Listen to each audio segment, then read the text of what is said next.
Welcome to the Night Radio and Television Station. Here are the news today.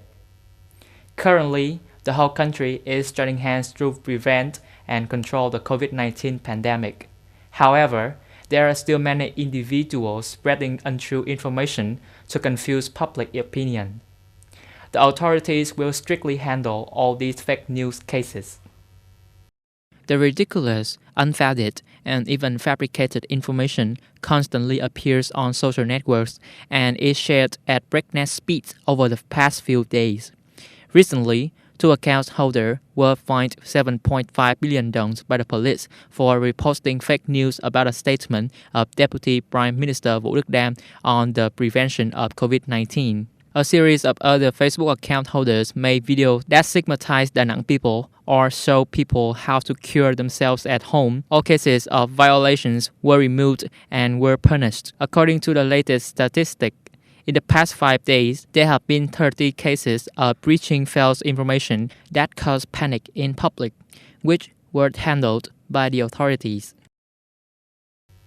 At the moment, many people who returned from Da Nang had a quick test on COVID-19 and had negative results with SARS-CoV-2, which making them think that they are not sick and do not need to perform isolation. However, many doctors have recommended this interpretation to be incorrect.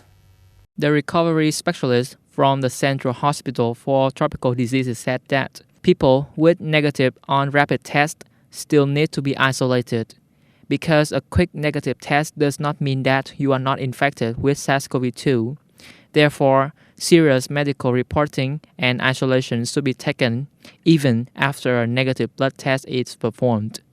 Doctors also recommend that those who have been suspected signs and clinical symptoms such as fever, cough, shortness of breath, and who have epidemiological factors from the epidemic area need to have the COVID-19 screening to go to the above addresses for advice and texting.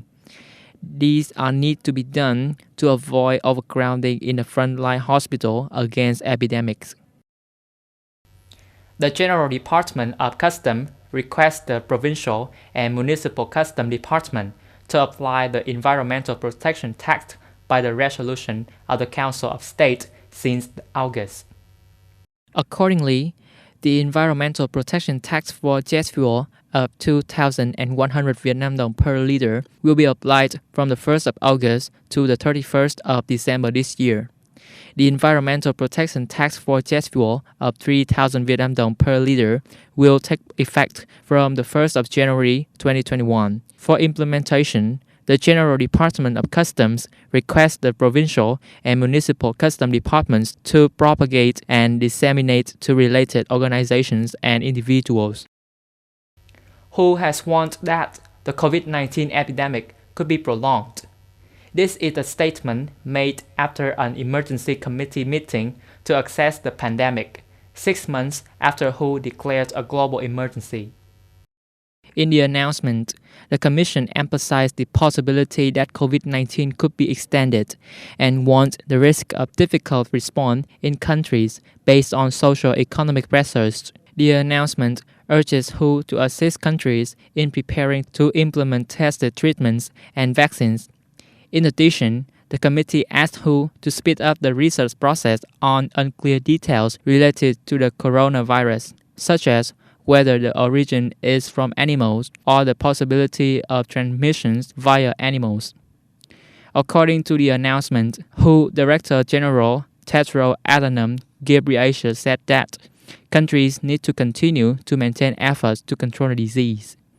He said that it's sobering to think that 6 months ago, when you recommended I declare a public health emergency of international concern, there were less than 100 cases and no deaths outside China.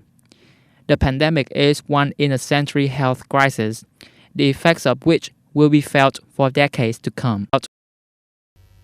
Israeli Transport Minister Miri Regev announced on the 1st of August that the country would resume international flights from the 16th of August because the number of COVID-19 patients in the country has not increased as quickly as before. Prime Minister Benjamin Netanyahu made the decision based on an assessment of the actual epidemic situation. According to Regev, passengers traveling to Israel from countries with low levels of illness will not be quarantined. The news was released as thousands of protesters across Israel came to protest against Netanyahu and demand his resignation on allegations of corruption and an outbreak. According to statistics, Israel had only 9 million people, but so far has more than 72,200 cases of COVID-19 and 526 deaths. That is the end of the news today. Thank you for tuning in.